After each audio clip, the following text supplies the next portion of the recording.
Здравствуйте, я шеф-повар Даниэль Деркимбаев. У меня есть несколько идей, как приготовить вкусную и здоровую пищу для маленьких детей. Прежде чем мы начнем, я хотел бы поговорить о чем-то важном для всей семьи. Вы слышали о 1000 днях, окно возможностей? Это время от момента беременности женщин до 2-го дня рождения ребенка. Физическое и умственное развитие ребенка до его полного потенциала зависит от ухода и питания ребенка именно в первые 1000 дней. Я собираюсь поделиться с вами несколькими рецептами, которые понравятся всей вашей семье.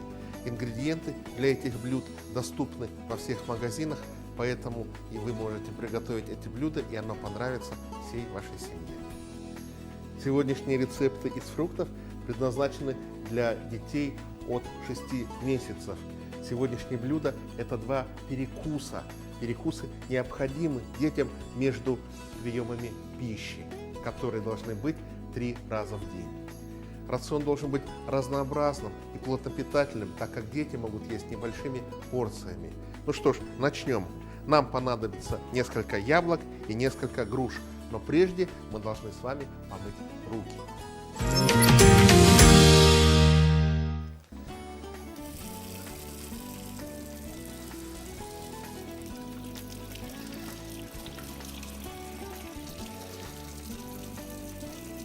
Родители или опекуны детей должны мыть руки с мылом и водой перед приготовлением и кормлением ребенка.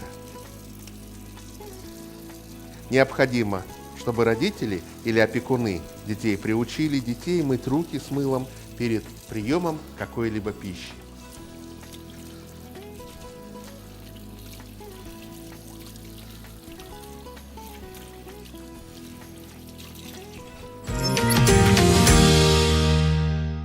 Для приготовления этого блюда нам понадобятся яблоки и груши, а также от 60 до 80 мл воды для того, чтобы отварить наши фрукты. Итак, в первую очередь я начну с груши. Грушу необходимо очистить, хотя, впрочем, можно и оставить кожицу, поскольку она содержит много полезной для детей клетчатки. Грушу очищаем.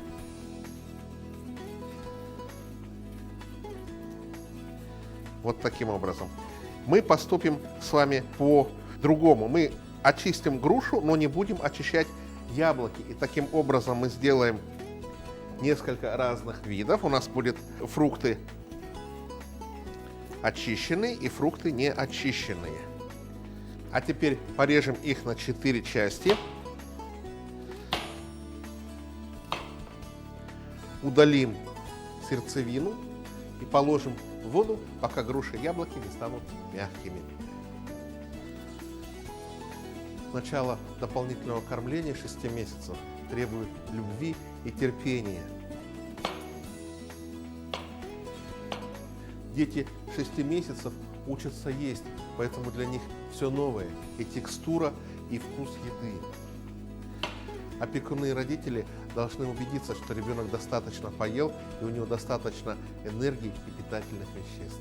Теперь мы можем сюда добавить яблоки. Как я говорил прежде, яблоки я не буду чистить, поскольку именно кожица обладает массой витаминов и клетчаткой. Поэтому я яблоки только отделю от плодоножки и семян и опущу их также в воду. И со вторым яблоком я поступлю точно так же.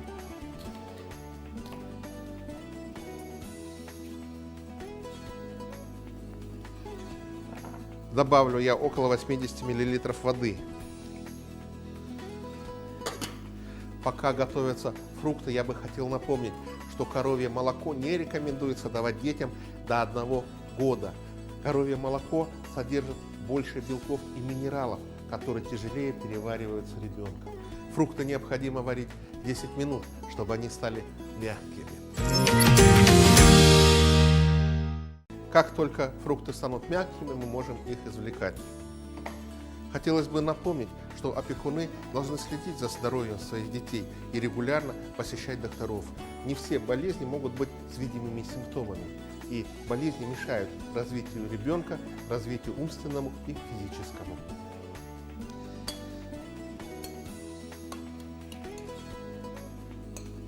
Итак, теперь я могу измельчить в этой кружке фрукты с помощью блендера.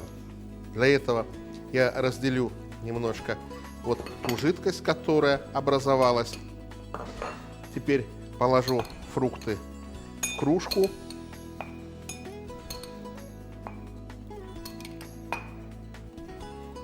И с помощью блендера я сделаю из этих фруктов пюре.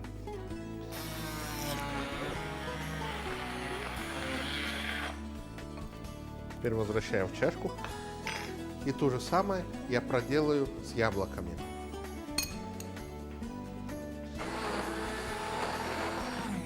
Готовое пюре можно хранить в холодильнике в емкости с закрытой крышкой 2 суток.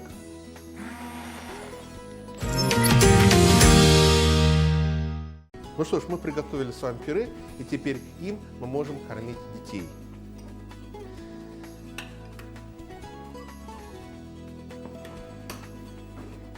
Чтобы получить доступ к сегодняшнему рецепту или загрузить всю кулинарную книгу, можете посетить веб-сайт, который указан на экране.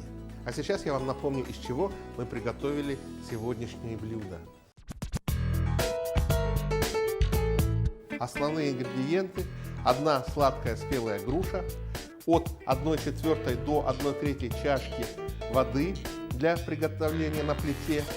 Также вам понадобится блендер или можете перетереть яблоки через терку. Помните, что здоровое поколение – наша ответственность и наше будущее. А я желаю вам приятного аппетита!